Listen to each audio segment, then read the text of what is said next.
Welcome back to the Automated Construction Podcast. We're joined today by Francois Perrot, the CEO and founder of 14 Trees, who printed 14 tiny homes with a Cobod printer and then decided it was time to build his own. It's going to be a fascinating story, I'm sure, incredibly insightful for a lot of you. Thank you so much for joining me today. A pleasure. Thanks for having me. So what first got you interested in the world of 3D printed construction? It's the starting point is very easy.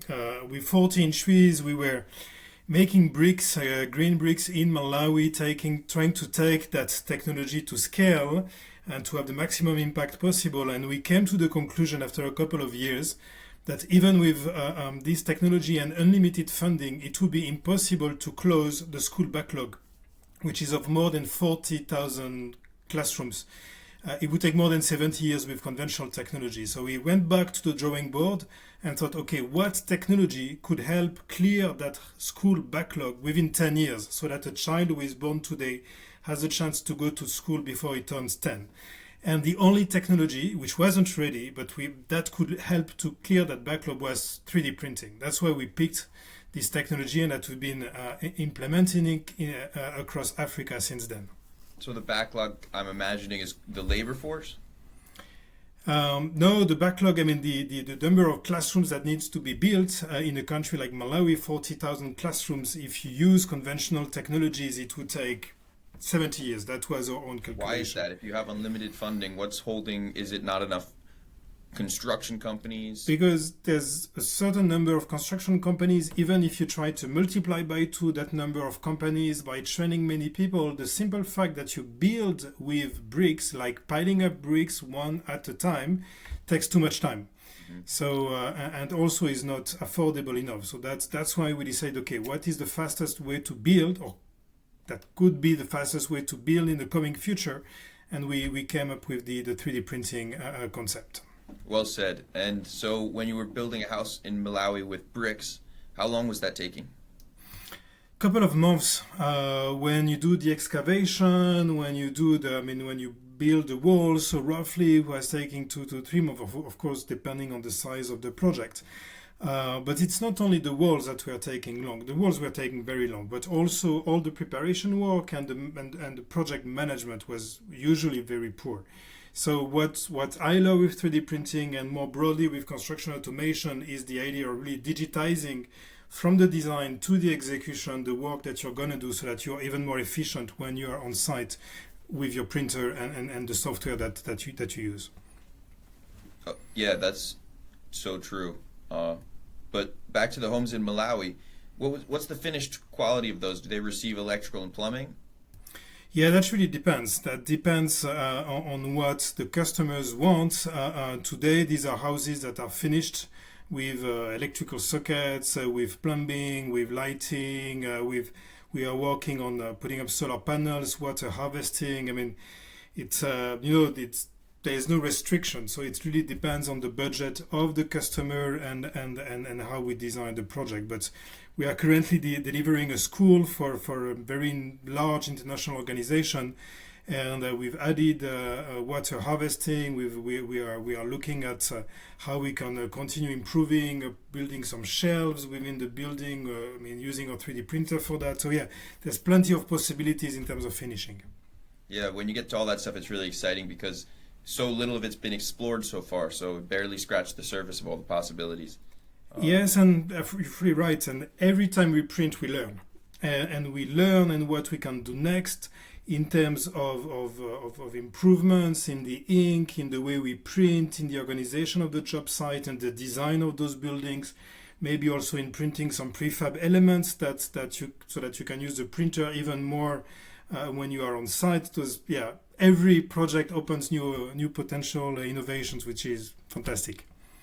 Even when you do 10 of the same house in a row? Oh yes, because of course there's a learning curve, and the first those houses are painful, and then at the end you manage to print much faster, and you learn a lot, and you know what you want to improve with the next 10 or 20 houses that we're going to print. Or the next printer, but we can get to that. So you start printing the houses, and from the first of the 10 to the last of the 10, what were some of the biggest differences? At the start, we had to clearly improved the ink. That was the first time that ink was produced in Kenya by 14 Swiss parent company Holcim. So we worked a lot with their local team to transfer the knowledge, the know-how on how to produce it locally. We had to twist the recipe, and then they came up with a perfect recipe. So that took us the first few weeks to adjust and make sure that we knew the setting time, the open time. I mean, all those parameters that really matter when you print. That was one. And that was also about how to deploy the printer, how to move from one phase to the other within those 10 houses, and how to optimize that. Of course, full of challenges. I mean, the temperatures were very high, the wind, the rain, and so on. And then we learned how to adjust, how to protect the printer, how to install it faster, and how to better master the use of the printer. And then at the end, we were roughly at 2 houses per week that we could print with the printer. Wow. And so that's 2 houses in one print location, or 2 houses in 1 week and then you move the printer another week? Yeah, no, these are semi-detached houses. Because of the size of the printer that we were using, a semi-detached house was like split into 2 or 3 parts depending on the house.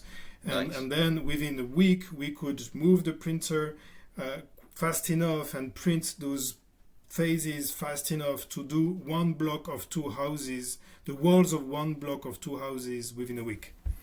It's such a With one hassle to team. set up the printer that it actually saves a ton of time printing 2 houses in one print envelope. Right? Yes, it's true Setting up and that, taking I down. mean, yeah, when I say we learned, I mean, this experience of moving the printer several times on the same job site was a key experience. And we understood that we need to be able to move that printer much more easily and without using a crane. A crane in the part of Kenya where we printed, roughly you pay $300 to $500 per day just to rent a crane to be able to move the parts of the printer. So that's clearly one of the lessons learned from that operational experience, that the mobility of the printer is a key parameter if you want to make money with 3D printing. That's very interesting. I guess every region has its own very particular things. Some places might be very space confined, have small building areas. Other places, like in America, typically it's very easy to get a crane. You can just rent it and it's available on like a daily or weekly basis. But in some regions it may be very difficult to have a crane reach, whether it's remote or and I think that's what draws a lot of people to 3D printing, whether they're in a remote area or they don't want to ship in all the construction equipment. So that makes a lot of sense. I think other people have that problem too. And the materials one is really interesting. That's a tough one. Everywhere someone prints a new location, I always hear about problems they have with new materials. And even if it's the same location, a different sand supplier may have more wet sand, or maybe it's slightly less precise aggregate. These little things really cause a lot of fluctuation. It's great you have Holcim behind you, because pretty much every team needs some materials expert, and you got the whole company.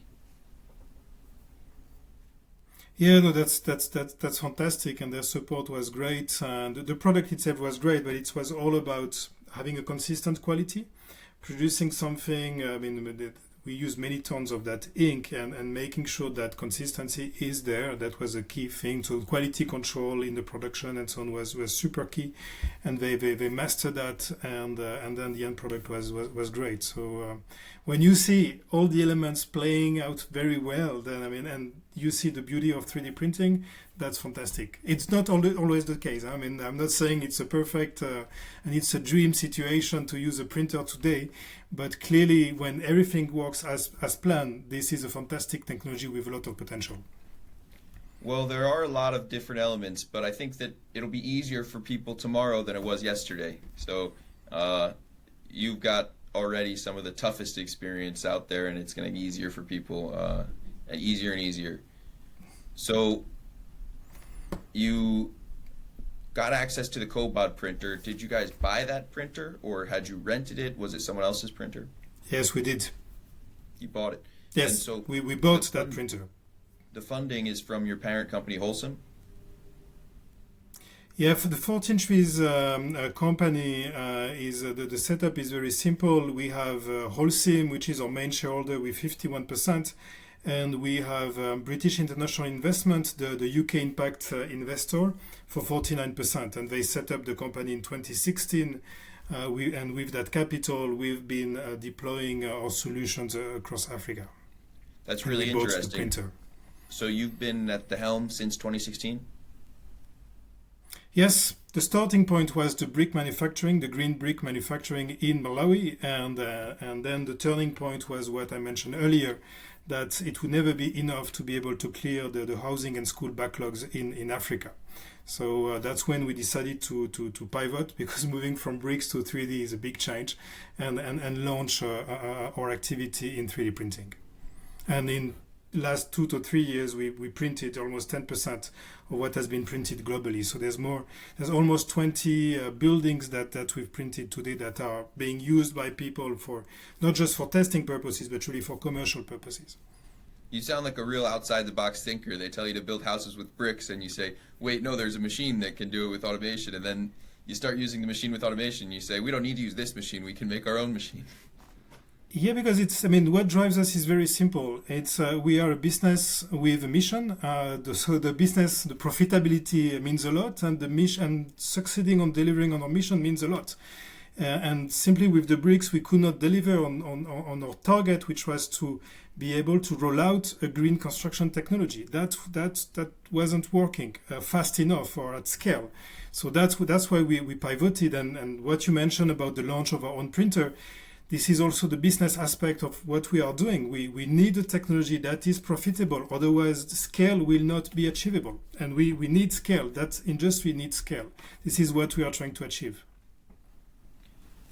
Very true. And I don't think we don't have to go too much into the details about what you didn't like about the Cobod printer. I think you said it all pretty much right there. Unless maybe later we get into some other stuff. But with your new printer, you complete the 10 home project and you immediately start working on the printer, or you were already developing it. How long did the R&D take? As you can imagine, it's not something that you develop like in a couple of days or weeks. So that idea of developing our own printer came after a market study that we did, looking at all the printers available on the market, their pricing, and the return on investment. And so we came up with the conclusion that it was almost impossible to build a scalable business model out of those printers available on the market, at least in Africa. And this is when we decided to partner with a company which is called PMSA in South Africa, that has been making construction equipment for many years on a large scale. And we said, okay, let's develop our own printer. Let's make it in Africa. Let's localize the value chain as much as possible to create impact and also benefit from lower cost in terms of production and use of that printer. Very nice. And it's a unique strategy. I think a lot of 3D printed construction companies started with a 3D printing company and built a 3D printer based on their knowledge of stepper motors and axes, things like that. Almost all of them didn't have enough rigidity in the first model. They needed to beef up the columns, and most of them aren't necessarily robust on the first model, weatherproof, but it sounds like a construction equipment company might understand these things.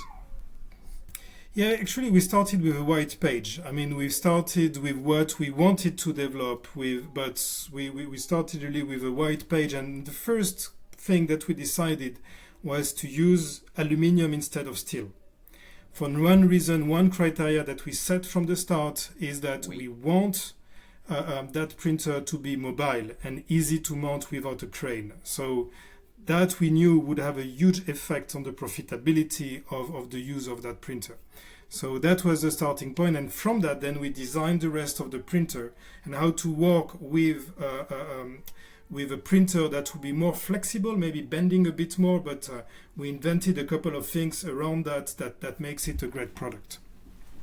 Yeah, flexible typically is what you want to avoid at all costs, but if you can manage it, it's fine. So the issue is that at all costs that's the issue, is that you may not want to avoid that at all costs. So we prefer to have something which is maybe a bit more flexible, that could maybe have a little deflection, but then we invented a system of laser that compensates for that deflection, so that what we print is perfect and compensated by the print head when you print. So in a way, you give the printer some self-awareness. Correct. It's all about giving more brain power to the printers, right? It's what we need in the future to have printers that are more reliable and adaptive because they can understand what's happening. They learn and they adjust their behavior based on what's happening on the job site. And this is what we've introduced with that system of lasers, but also the weather monitoring system that we've also embedded in that printer. So there's a couple of things that we've done to make sure that we grow the brain of the printer and make it more reliable.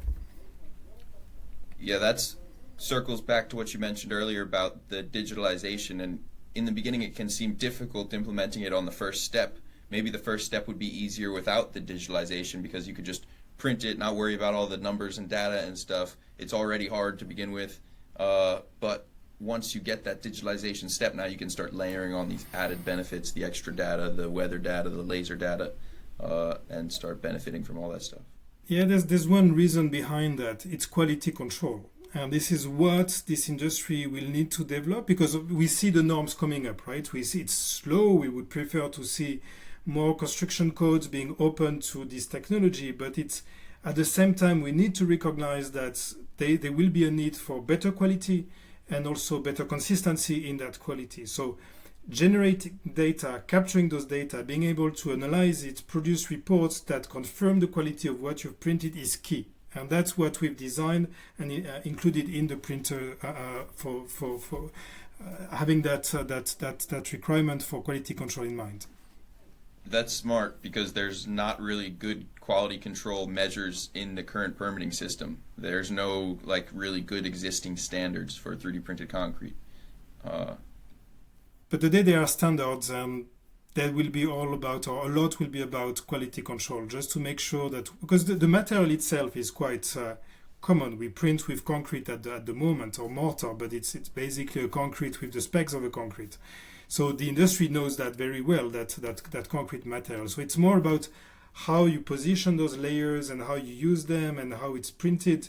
And that sometimes there's fluctuations, there are slight movements in the print head that compromise a little bit the positioning of the layers. And that is key in the future to reduce the inconsistency in the printing and make sure that there's quality throughout the printing from the bottom to the top of the building. What do you think about AC 509? We are not yet there. We are really focused for the time being on the countries such as Kenya, where we have worked on getting this technology approved. We are working on a couple of countries where we also will be introducing, not yet touching those norms yet. It's all about moving step by step and really delivering in the countries where there is openness to deliver. Yeah. And for this, Africa is fantastic. We have really key countries driving this, the technology and the interest.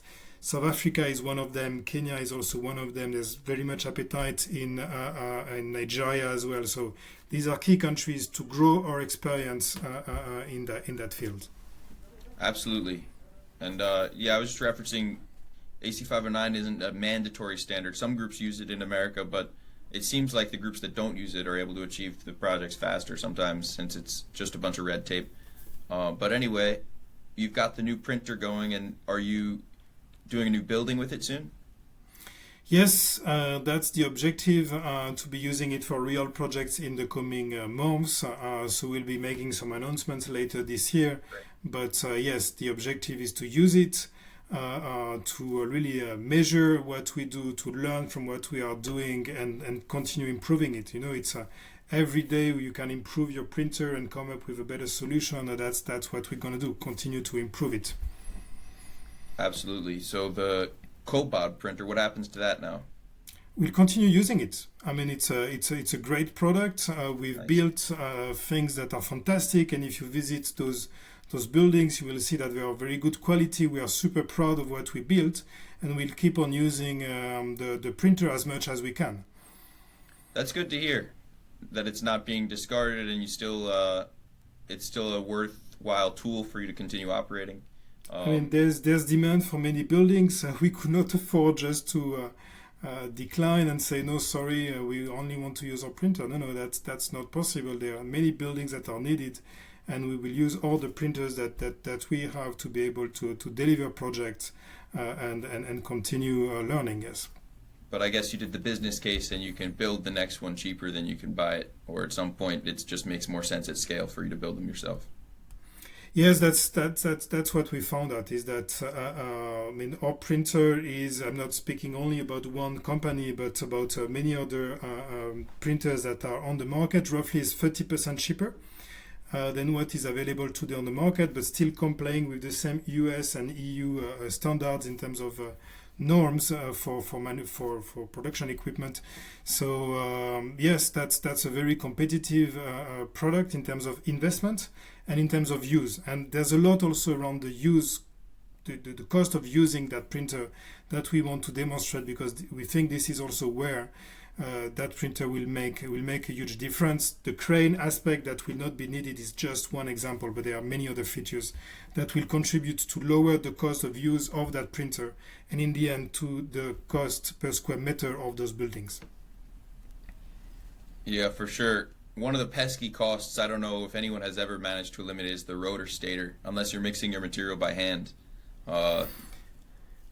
It's true. There's some money spent there. This is also why we came up with our own pump and mixer Wow. that is also manufactured in South Africa that we will be using because of course this is a cost. To be honest, it wasn't that big. I mean, it's not the main obstacle we faced with the other pumps that we use, and we'll keep on using those pumps because they are very much reliable. But we'll also be introducing our own pumps so that our customers can have a full integrated system where with the pumps and the also the printer communicating very well together. Yeah, that makes sense. Even groups that use some kind of off-the-shelf pump typically do some kind of adjustments, adding sensors or some kind of communication, but then they add a huge markup, so it makes sense to build it yourself. It's cool. You guys are really bringing everything in-house, and you've got the great material from Wholesome, so that's pretty much handled. What about software? So I guess you hired a couple software experts? Yeah, you're right. We develop our own slicer to Wow. be able to prepare the files, and also the human-machine interface is something we developed with our local partner in South Africa, PMSA. So yes, that's I mean the printer. We summarize everything by saying a printer. It's a printing suite or that you need to develop from the software to the printer to the material to be able to have a project that can be implemented and hopefully profitable. Most audiences, printer is fine, but on this channel we like asking about the rotor stator and mixer pump. I think might be the only place that asks those kind of Yeah, questions. you're right. It's the first time someone mentions that rotor that we've been changing a couple of times. So well done. It's a very important part, and they're expensive. I mean, even groups that print out of mud and just dig up dirt from the ground might spend $2,000 on rotor stators to get a large building up. Correct. But yeah, that brings up another interesting question. What about experimenting with different types of materials other than Yes, concrete? we've done so. We've started. I mean, the CO2 footprint of our buildings is a key aspect, and we've been working on developing our own mixes of ink. Looking also at clay. We come from the clay industry. We've been making green bricks in Malawi. So somehow using soil to make strong walls is something that we have some experience in, and we want to keep that point. So we've been working a lot on this, and also on how to make those inks a bit more sustainable, if, not only with clay, but also by using recycled materials in those inks. So there's a lot of projects going on in our lab in Kenya, where we are testing different types of material that we will be introducing in the next phases of our projects. What's it like hiring people to work with the printers? What do you mean? Is it easier than finding people to work with brick? Is it difficult to teach them how to work with the printer? Do they need to be college educated? I mean, we have that experience. So the people who today, one of the crews that operate the printer, basically the first one who operated it in Malawi, one is to give you the profile of the two key guys. The one in charge of the printer is a former maintenance engineer, and the one in charge of the pump is a former carpenter. And then the rest is usually recruited in the local communities because it's more about cleaning the machines and doing some maintenance and some basic maintenance. But these two profile, we've been able to grow and develop their skills on the spot. They worked a lot with the printer, and now they are fully autonomous. Mm-hmm. We don't need any expat to operate the printer. The printer is operated by them. They put it back into a container, and we ship the printer. So this aspect is crucial, to be able to find the people locally and to train them to a point where they can use a printer by themselves is key. And you see the profile, so it's not like a casual worker, but it's not someone who would have a PhD in 3D printing that has to operate the printer. So really, people that are today operating some concrete plants or on site, that maybe supervising some job sites, could be operating the printer. That's our target.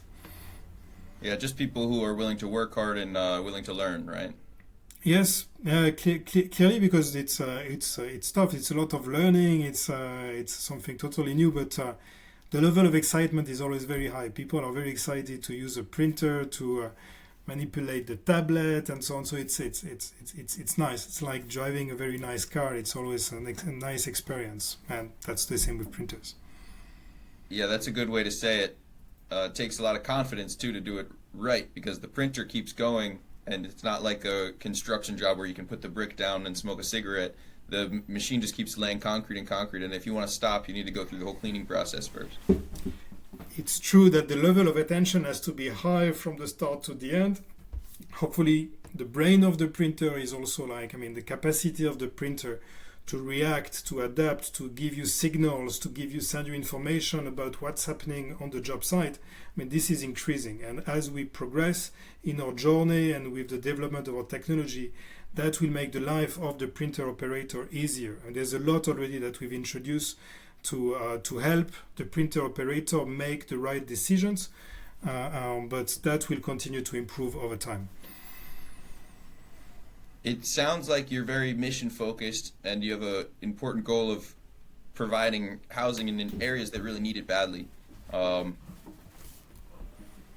What made you decide to pursue the for-profit route instead of non-profit route? And maybe in the current setup, it's just the organization of the system, or maybe it's a personal choice of yours being involved in this organization or a different organization, however you choose to answer. Yeah, I think the reason for being a business with a mission is the scale, is the interest that if you manage to demonstrate a clear business case, then your capacity to grow is unlimited. And already we are starting to work on taking our solutions to Europe. That was announced when we announced our printer, that also there will be a printer deployed in Europe, and that we will be also looking at that market because this technology is not limited to Africa, and we want to have the impact wherever we can have impact. So that is really not restricted to Africa, although we will continue to grow in Africa. We've been developing a lot of fantastic projects in several countries with local developers and contractors, and this will be a fantastic opportunity to learn and further improve our technology to have an impact in Africa and beyond. Yeah, absolutely. I agree. I typically think that businesses solve problems better than nonprofits, and there's something about the survival aspect and being competitive that just, I guess, like you said, makes it scalable and makes it reach more than just the $1 million donated. It can grow, and I also think that the people who become, unless they did something really bad, the people who become really wealthy, it's because of the value they provided to the world. So they made something so worthwhile that a lot of people wanted it, and it improved their lives enough that they were willing to pay for it. And businesses can do great things, I think. Agree. The mission of selling printers in Europe makes some sense because of the higher labor costs. Like in Africa, labor's kind of cheap, so the but it's not always readily available with the trained to the as you need it in the moment for the houses. Where in Europe do you know exactly where the first printer, what country the first printer is going to? Maybe not the state or who it's going to. Yes, we know, but it's probably Okay. something we will announce later. This is Yeah, still in the depending. making. Permitting can be very challenging in Europe, and I know Germany has very strict permitting. They got a couple printed houses up, but that would be, I think, the main hurdle there. Yes, and again, the starting point is the customer, is the end user, is what is the end users that you want to focus on, and what is the value, what are the benefits of the technology that you're introducing. So it's not a copy paste, of course, of what we've been doing in Africa. It's about developing solutions that match with a market that would benefit from those 3D printing key features. So that takes time, and this is what we've been doing, and so that we do something that is meaningful not only in Africa but also in Europe. Yeah, I guess in Europe they care more about the design and the architectural uniqueness and or Yes, and sustainability is really a key topic now. I mean, we to enter that market is really important to come up with a value proposition that has a strong sustainability point, and this is also part of what we are looking at to be sure that really we create value with what we bring. Certainly, always any business should have that goal. So you've got the proprietary slicers, you've got printers coming out, big projects on the way, a lot of stuff to look forward to. What do you guys need the most right now to grow and reach your goals? We need to continue delivering units. That is really key, and that is really our focus, because this is really by doing that you learn and that you can roll out this technology. This is possible also by recruiting the best talents. So one of my favorite missions is really to work on recruiting the best people that are like-minded, that understand it is a business, that it is a business with a mission, that where we want to go, and that contributes to growing our skills, or set of skills that are needed now that we are also some sort of tech company providing our own technology. So there's a lot of recruitments that will be happening, that are currently happening, so that we can really grow as fast as possible. And if somebody wants to work for you, how do they reach you? Easy. On our website, there's a form. Please reach out to us. We are looking really at many profiles beyond, I mean, the construction site really profiles, but really about mechanical engineering, mechatronics, electrical engineering, architecture, and the full range of competencies that are needed, from the design of the projects, to the design of the machine, to the execution on site. Very nice. So the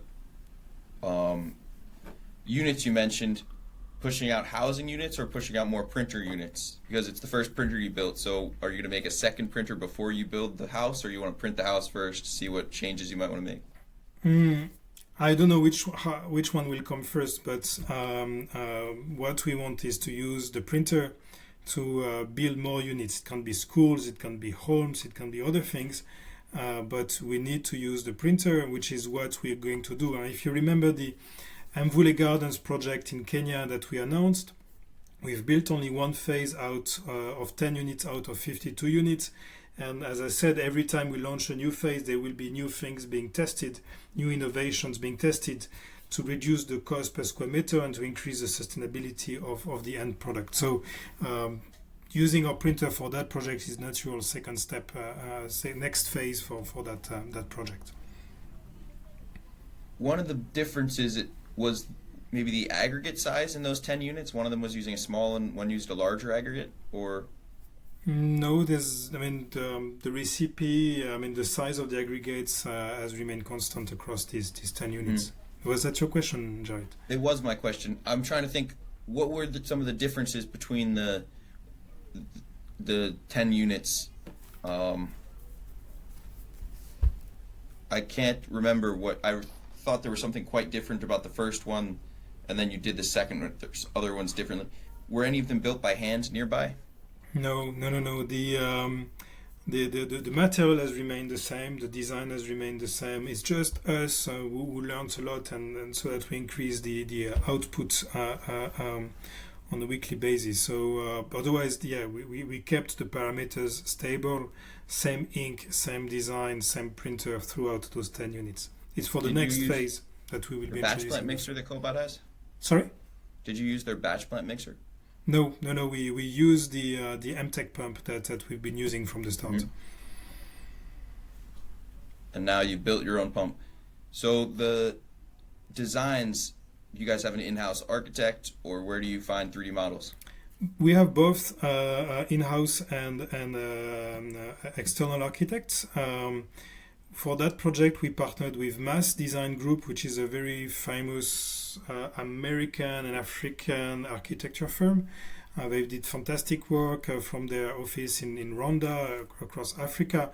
So we work with them to come up with a very appealing design that will be affordable but still attractive and unique.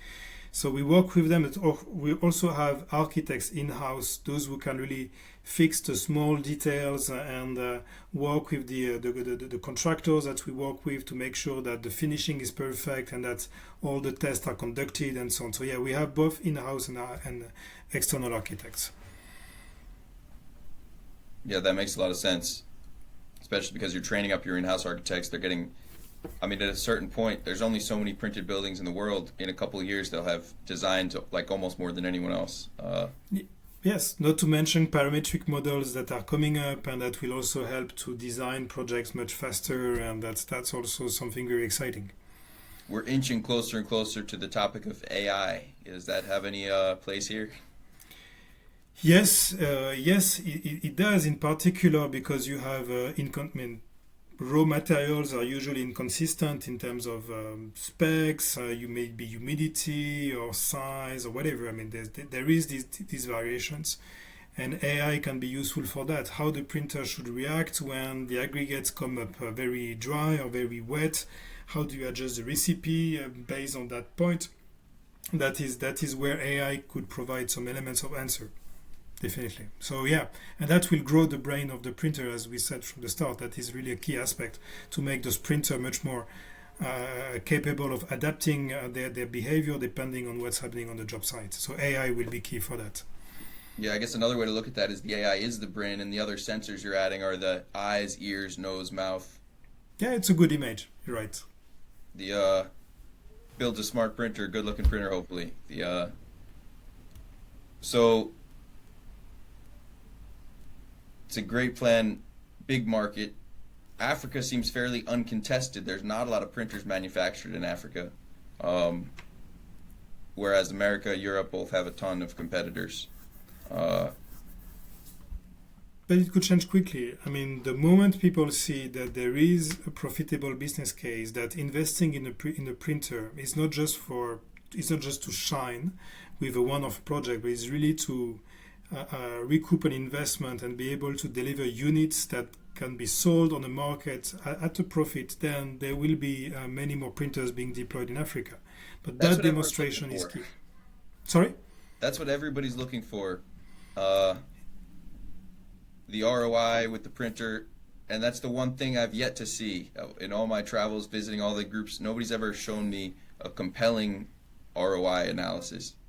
Yes, and this is, I mean, for me there are two bottlenecks or two challenges that the industry or players need to address. One is the norms, I mean, that are needed so that we play on really with the same standards and that technology finds its place. And the second point is the return on investment. If there is no return, there won't be any scalability. But I believe there is, we truly believe there is, and this is what we are focused on demonstrating and showing really the evidence, not just the claims, that there is a business case behind the use of 3D printing, even in Africa, without the labor savings that you were mentioning earlier, that you have only in Europe and in other mature markets. Well, it's very good to hear all the things that you're innovating from scratch and doing yourself, because since I haven't seen the evidence of the ROI elsewhere, it's going to be something new that produces the ROI. So if it's something new, there's still hope. If you just copy what everyone else has done, there's really no hope.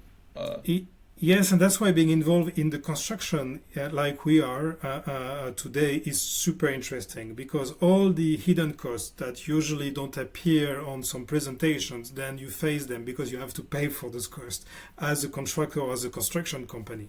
And we really need to look at the full picture and not just what makes this 3D printing technology attractive in some presentation. So this is what we are really focused on, and I hope that in the future we can have a follow-up discussion once we have gathered all that evidence and convince you that there is a business case.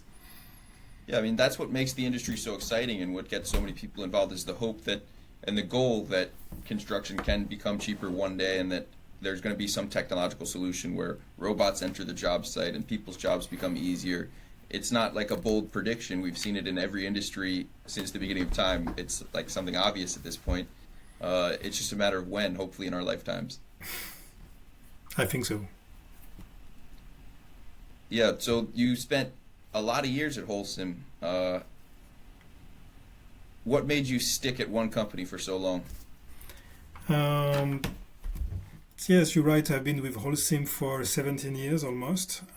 Always driven by this passion for affordable housing from the start. And what I love is two things. One is innovation, and second is scale. I'm not saying that we have the final innovation or that we have reached the scale that we want, but what I'm sure is that this is a great organization where ideas can be taken to scale. So there is the footprint, there is the capacity to impact, and this is what made me stay from the start in that company. Is that impact at scale is something possible. I like that word combo, final innovation. It's like jumbo shrimp. Yeah, it's still in the making. There's still a lot of things to have the perfect product that will truly have a huge impact. It's coming, and I hope that our printer is one more step closer to that moment where we can have a large scale impact with 3D printing. Yeah, it's interesting these days. You don't see people sticking at one company for so long, especially in maybe recent college graduates. They're sticking around at a company for like 6 months, a year, 2 years, and then they want to hop around all the time. But I guess to keep people interested, they need, or at least for yourself, innovation so that you're dealing with new things all the time. And I guess the scale makes things feel important, or you like working on Yeah, big problems. and the capacity also to test new things. And I started working for Holcim. It was Lafarge at that time. I was doing my PhD on corporations and poverty, trying to see if there could be some profitable business models to solve the issue of access to housing. So, and from there, it's been transformed into a corporate department with some initiatives, and then a spin-off with 14 Trees, and now with the development of our technology. So, what is great is that you can do new things and that you can test new ideas, and when you test them and they work, then you are given the means to develop them even stronger, even faster, even at a larger scale. So that's really what I loved, and that's just continuing to be the case. Yeah, that's really interesting to hear. I mean, thinking about it more, most jobs I've had I disliked because I didn't have the ability to test new ideas or try things. But it does make sense that after so many years at one company, they would begin to trust you, and after seeing your past successes, to give you more room for try. Did it take time to build that, or were they just like that from the get-go with everybody? It's all about having the results. I'm not saying huge results from the start, but I'm saying delivering on what you promise, showing that you're on trajectory. Although that trajectory is not easy because we are talking about social problems like access to housing, access to schools, and so on.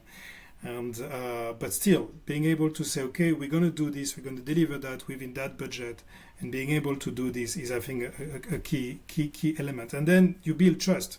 Just, I mean, first, personally, you will trust with your capacity to do things, but also with the company and their managers.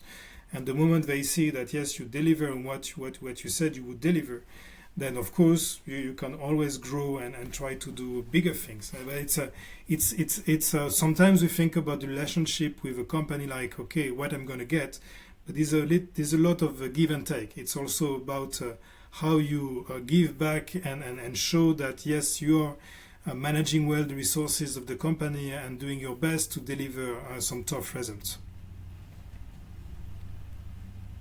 Yeah, how do they, I guess, I'm so curious about the corporate world because I'm so far removed from it, but the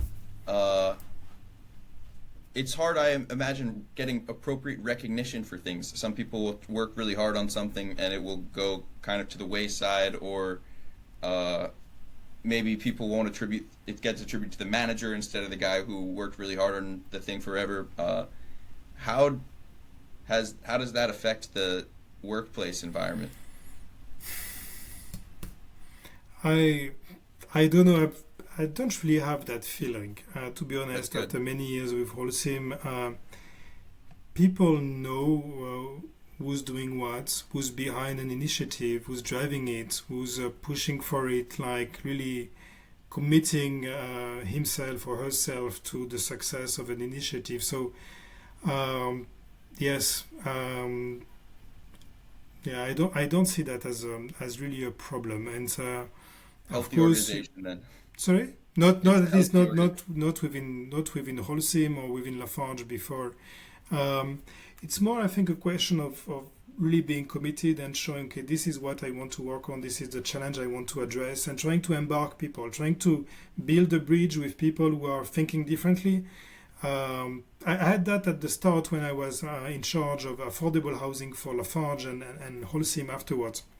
It's like there are people who might think that it's a social topic and not a business topic. That's fine. They should start where they are. And then it's for the team who believes in social entrepreneurship, who believes that there can be some profitable and impactful business models to build that bridge and speak the language of the people who only see a business opportunity or a social opportunity. But yeah, that's how I see things. It's more getting closer to the people and trying to convince them over time and showing results. That's how I like to do things. Yeah, absolutely. And it's shown some results, so that's maybe good for other people in corporate environments wanting to pursue things from an entrepreneurial perspective and kind of build things within the company and take access of all the resources that they give you and the scale. There's one thing that you need is time, in particular on those topics, because are not easy topics. In particular in construction, even if you have a great idea today, by the time it gets implemented, it's going to be a question of months, if not years, right? So you need time. So you need to build the small successes that will keep you alive until really you can show that your idea was right. So it's important to build that path because it's going to be a long journey. And I'm not saying that we have reached the final destination. Absolutely not. There's the need for houses and schools today is even bigger than when I started 17 years ago. But still, I think now we see that there are business models that can be built. So there's a journey. We are on that journey. We're on the journey. The construction automation journey. Like I said, hopefully we get to see it automated in our lifetimes, but also the journey's the fun part, seeing the improvements and all the incremental progress. I mean, if it was solved today, I don't know if anyone would be watching my YouTube channel anymore. They would just buy it. No, you're right. You're right. And there's one graph that I particularly like is something extracted from a report from McKinsey that shows the gains in productivity over the last 50 years since World War II. The losses. And so you have all those sectors that you don't think are really innovative, like agriculture, automotive industry, and so on. And you see like huge growth in productivity. And then you see the construction sector, which is flat, plus 1% in 50 years, something like that, which is crazy. And that's precisely where disruptions will happen, because that is not possible, not with the challenges that the construction industry is facing today in terms of climate challenges or affordability challenges. So clearly, I believe that sector will change a lot in the next years. But your question is right. When? But I think it's going to come pretty soon. It's Yeah, there's already some happening. interesting factors with construction that have made it historically decentralized, like all the different permitting regulations in different countries and regions.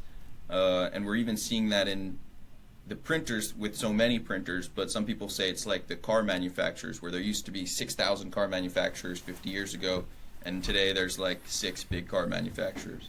What do you think?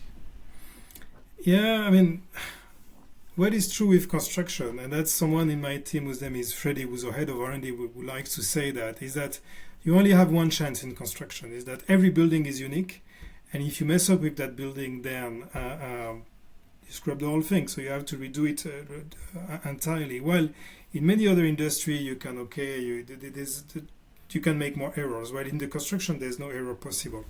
So that really convinces me that on the future, in the future, automation will play a key role, because we can't afford that anymore. So that is coming up maybe later than with the other industries, but it is still really coming up now. And we see that the sector is changing very fast. I mean, you're speaking about construction automation. We've been speaking about 3D printing. You see that now construction automation is becoming like really the key topic, a bit broader than just 3D printing, and that many innovations are being introduced here and there, and that's coming up with time. Yeah, I think the biggest innovations right now aren't even with the printer itself, but with the mixer pump system, because usually there's one person at the printer and 2 people at the mixer pump system, so you need more automation over there.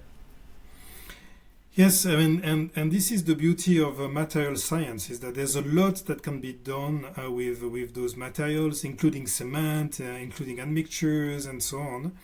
And a lot needs to be done for sustainability reasons. And the printer or the construction automation tools are basically there to help make those products a reality that were not possible when they were just used conventionally by masons on the job site. But with construction 3D printing or construction automation, then there's much more you can do, like the examples you probably saw in terms of solid printing, which is just one example.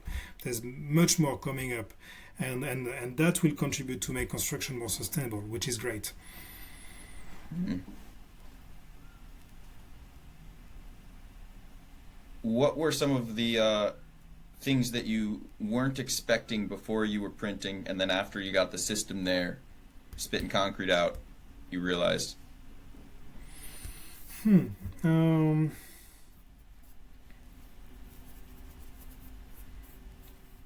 mean, things that worked or things that did not work? But well, things that changed from before your perception. After, maybe beforehand you thought it was just press button and print or something, or you had a better understanding than that. Yeah, it's true that there's when you use a printer every day, you might think that a printer being all electronic, it's every day you're going to press the same button and it works immediately, which is not yet the case. The weather has changed. There's been some humidity during the night that came into one of the boxes, and then suddenly the printer doesn't react the same. So there's a lot still that needs to be improved, because construction sites are very tough. I mean, this is not specific to Africa. This is true everywhere, right?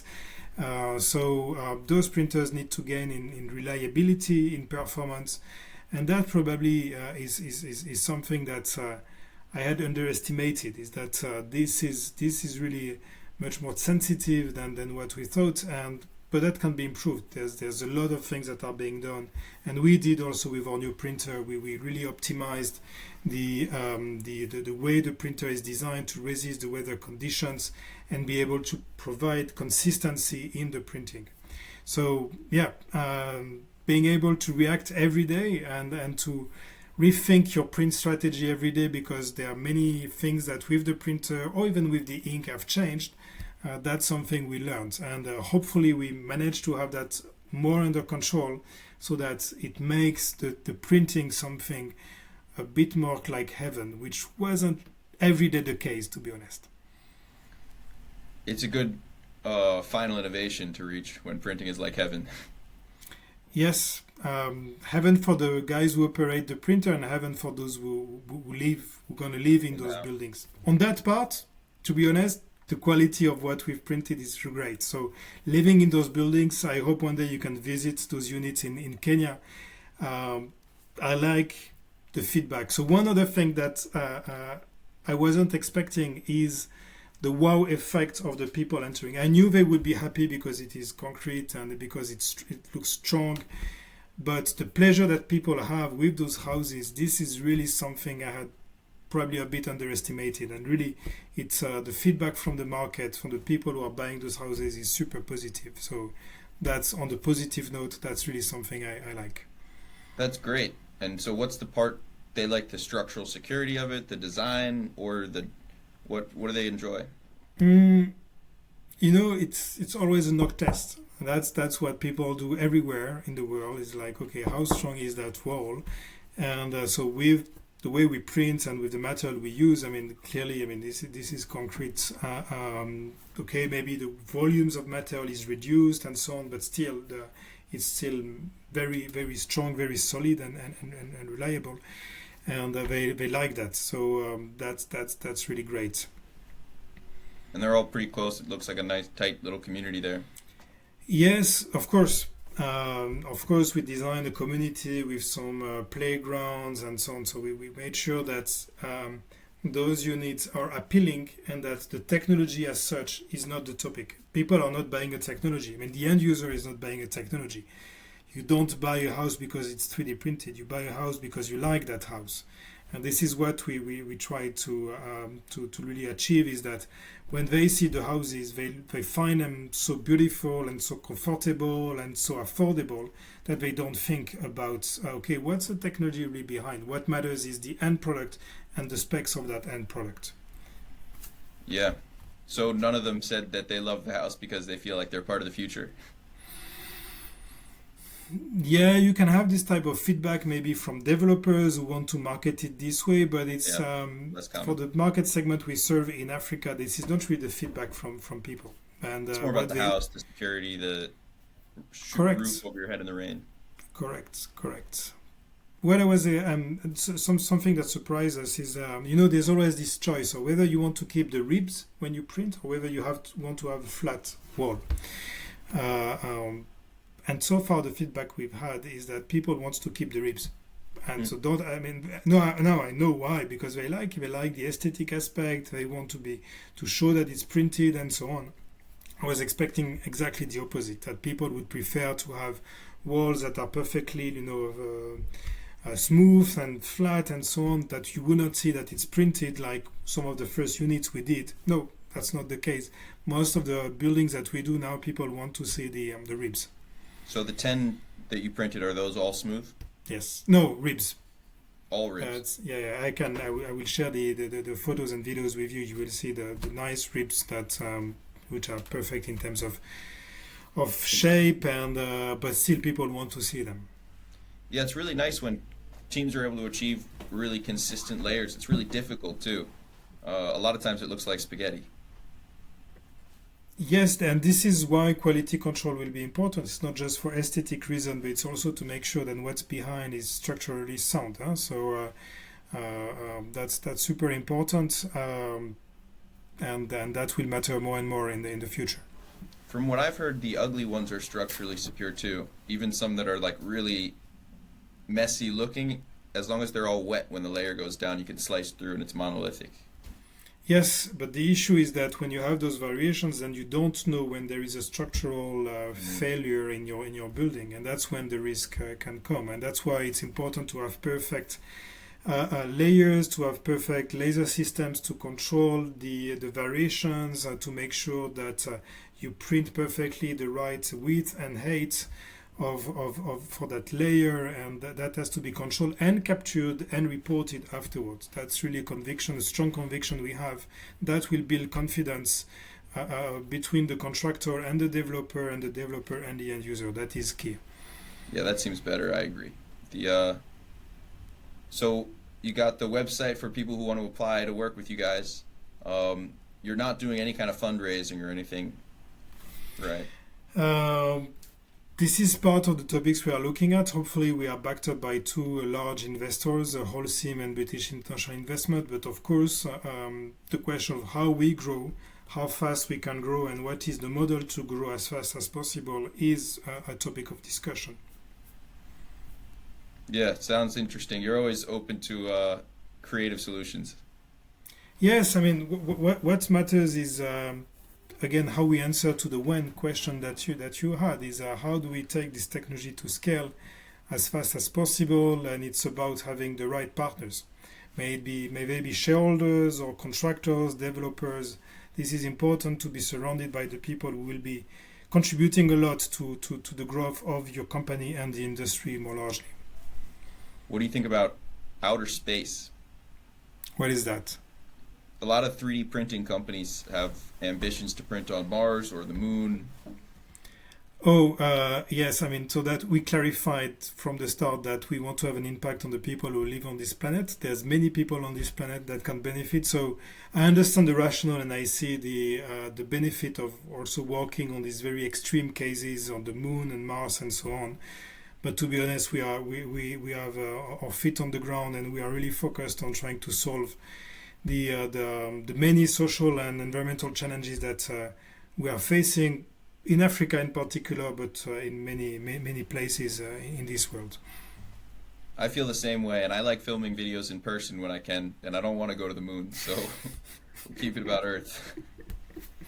Excellent. Good to hear. Cool. And so, what was your educational background? Did you do business or engineering? Business. I did a business school in France. I then did a PhD in economics on this topic of corporations and poverty. Really, I wanted to see.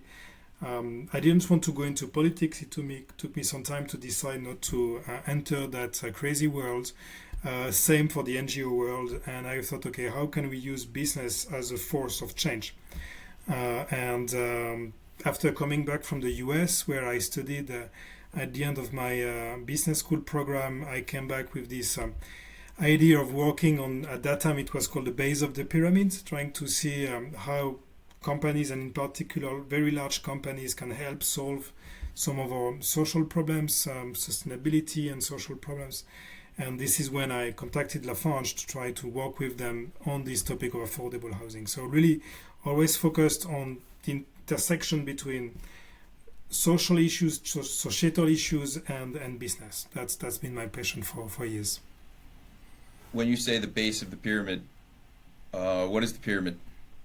The income pyramid.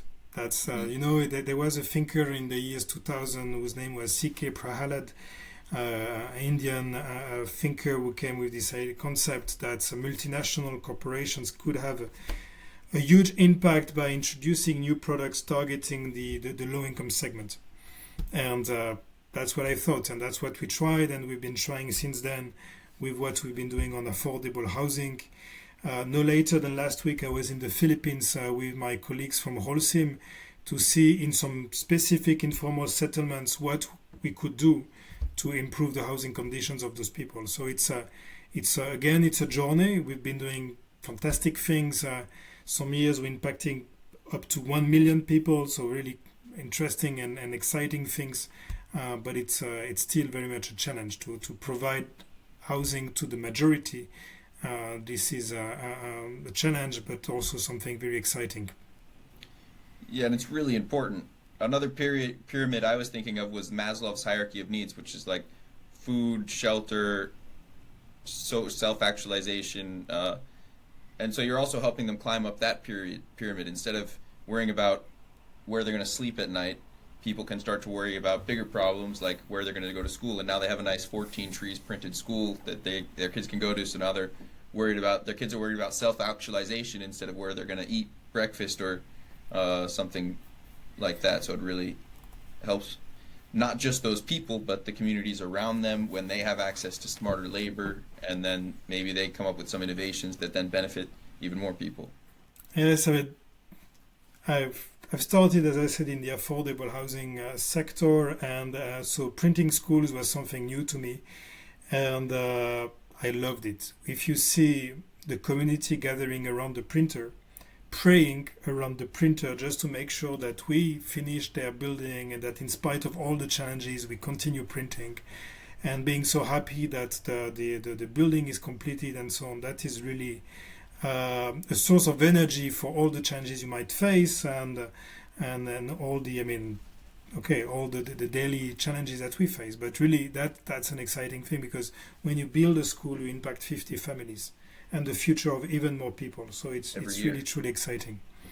And we will be announcing soon a school that we just delivered, and that's just the start. There's more coming up, and that's really a way to impact many people quite quickly. Did you print the first school with thinking huts? Actually, we had printed a school before in Malawi, and with thinking huts in Madagascar, that was our second school. And since then, we've printed the third one. Wow, so you've moved this Cobod printer all around. Yes, I think that's if that printer was a frequent traveler, it would have a platinum card, because it travels so much by sea, by road, that yes, it has seen many countries in Africa. Yeah, few people have shipped that many Cobod printers besides Cobod themselves. What have you learned from that experience? I mean, what we learned is that the mobility of the printer is a key parameter, and that the reliability of a printer is also a key factor. Because when you unfold the container, the printer from the container, when you mount it, that printer has to start immediately. And on the roads, many things can happen, and the roads are not perfect in Africa. So we learned the challenges of setting up a printer. And that's why we placed as a priority the fact that our own printer should be mobile, so easy to mount without a crane, and reliable in the sense that it would have less wiring, less motors, and that when you set it up, immediately it switches on. That was our target. Have you gone with a system with columns or rails? Columns for now, but we took a different approach in terms of how you lift the y-axis, so the horizontal axis, the y and the x-axis. And the approach that we've taken is that the print head itself moves up and down on almost 2 meters, and that axis, that horizontal, that ring that can move up and down on the columns, only moves once or twice, and you mount it with a hoist, either electric hoist or manual hoist, and you lift up that ring to the different, to first level and then the second level, but only the print head moves by 2 centimeters after each layer, not the entire printer. So that saves a lot in terms of motors, in terms of energy and risk of troubles. Yeah, that's very interesting, and there's a lot of load on those vertical stepper motors. I know that's been a problem point. Other teams have had those motors fail, and they've had to break into the column of their Cobod system and change out the motor. Very interesting. Very interesting. It'll be exciting to see your guys' first project with that printer. I'm sure there's going to be some unexpected challenges, as there always is, but you'll have a great comparison to what do you think? You think your first try will be better than the Cobod system, or it'll take some workshopping? I'm really not there to criticize the other printers. I mean, we've had some ups and downs, and then some very good printing, some printing that were very challenging, and I hope with ours we will have more of the good printing than the bad printing, the bad days. But it's a journey, and you're fully right. There will be challenges, but we just hope that there will be less. And with what we've printed so far, really the experience has been great. We've printed in Africa, in South Africa in particular, and the experience has been fantastic. So that's why we decided to announce it, because it ticked all the boxes that we wanted, and the first objects that we printed were as per the targets that we wanted to achieve, and now it will be about delivering really buildings on a job site, and that is the next step. Cobod should be really grateful for your kindness. In your position, you could really attack them if you wanted to, but you don't. I think that sector is a bit surprising in the sense that it's totally unorganized. It's totally, if you look at the automotive manufacturing industry, the AM industry, additive manufacturing industry, it's well organized in many other sectors, in the aviation industry, in the automotive industry, but in construction industry it's not organized. And if we want to grow this sector, I think there's a need for all the key players who want to grow in that sector to push the development of the norms and to work together on the development of the norms. That is really key. Because otherwise we will be competing for a very small market, and there's more value to create by pushing the industry forward, pushing the development of the norms, than by competing for a very tiny market as it is today. So Cobod's not mad at you? I don't know, you need to ask them, but that's not for me to respond. Fair. You've been very respectful of them, which is kind. Sorry, that's how I like to do business. It's not that's how we do things. I mean, we do things in a transparent manner, in a collaborative manner, respecting what people contribute, defending the fact that it has to be profitable, and that in Africa there were no hopes of having a profitable business case with the existing European printers, and that's why we decided to develop ours. I mean, there's no animosity against anybody in doing that. It's just that when you manage a business and you want to have impact, then you think about, okay, how you can make that happen, and that's the conclusion we came to develop our own printer made in Africa.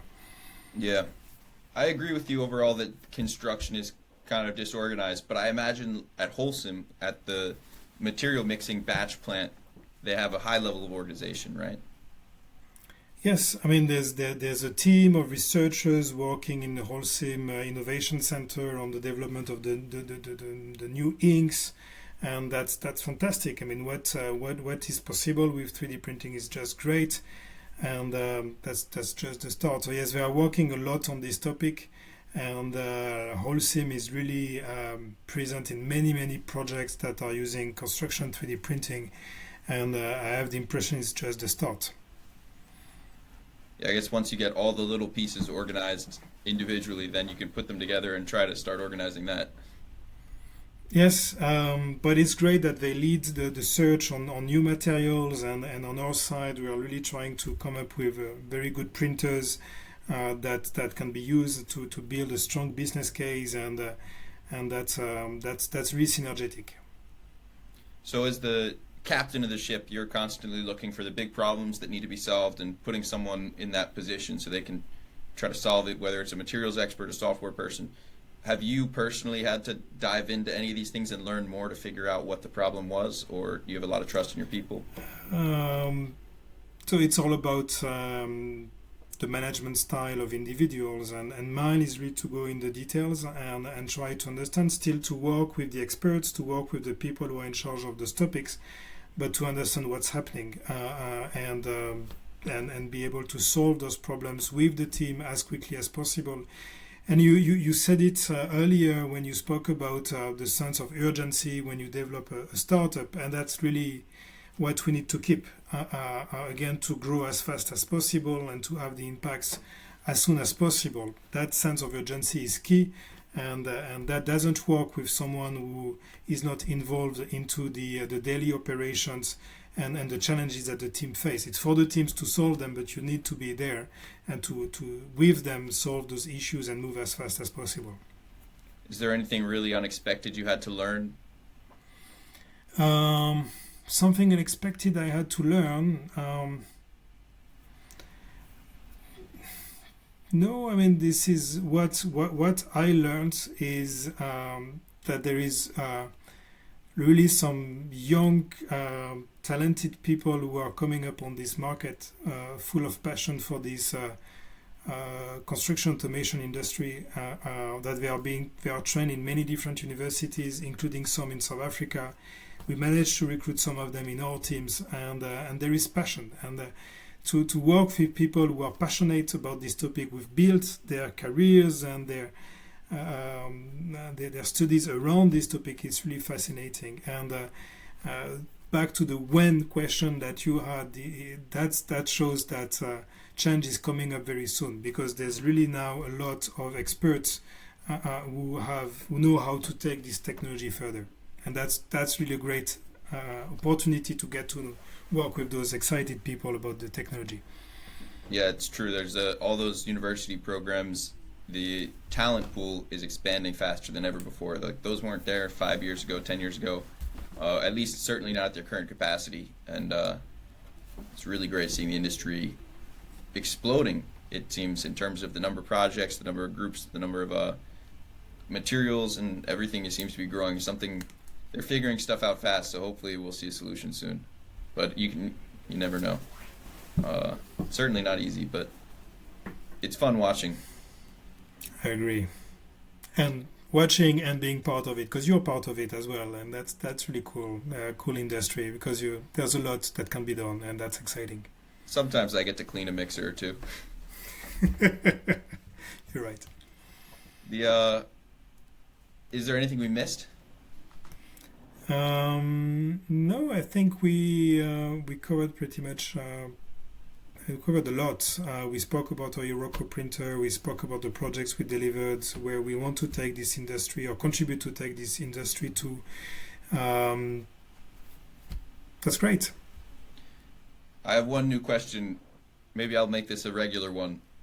What are you going to do after the final innovation? So let's say you achieve construction automation. It's cheaper than traditional construction. You built out the system that's going to scale up the printers, scale up the houses. It's all going to happen. Now, what does Francois Perrot do with his time? I will work on the final innovation. There's always one more coming up after that one. And in particular, when you see the challenges we are facing, I mean, the need to reduce the construction waste, the need to reuse those waste, the need to use less materials, the need to have better insulation, to build more affordably, more vertically as well, something appealing, not just some ugly buildings. So there's a lot, I mean, and that will never stop. There's always a way to make this technology and this sector a bit even better. Well, it's great hearing about all your experiences, and I really have a lot of excitement for what you're going to do in the future, knowing that you're always willing to switch it up. You're not committed to one path necessarily. You're willing to adjust, make changes, and whatever's necessary to reach the goal. So I can't wait to see you get closer and closer. Yes, and I know you have a busy schedule, but whenever you have time, you're more than welcome to visit us in Africa. Really, we'll be glad to have you on one of our job sites in Africa, maybe somewhere else, but you're a permanent guest in our Kenya operations if you want to visit some of our projects. I appreciate that. I think eventually I would love to. I'd love to visit every place that's printing in the world. I think it's going to be probably 2024 that I get to Europe, and then some point around then, or 2025, the Middle East, Dubai. So when I go to the Middle East, that would probably be the most opportune time to also visit Africa. Deal. Great. Thank you so much for joining me, and let's stay in touch. Hopefully we can, this is the first episode of many. With pleasure. Thanks, Jared, and thanks for sharing information in the sector. I think you contribute a lot to making this sector exciting. So thanks a lot for your work as well. And pleasure speaking with you. That's really nice of you. If you guys want to check out 14 Trees, link in the description. Thanks, everyone, for joining us, and see you next time. Thank you. Bye.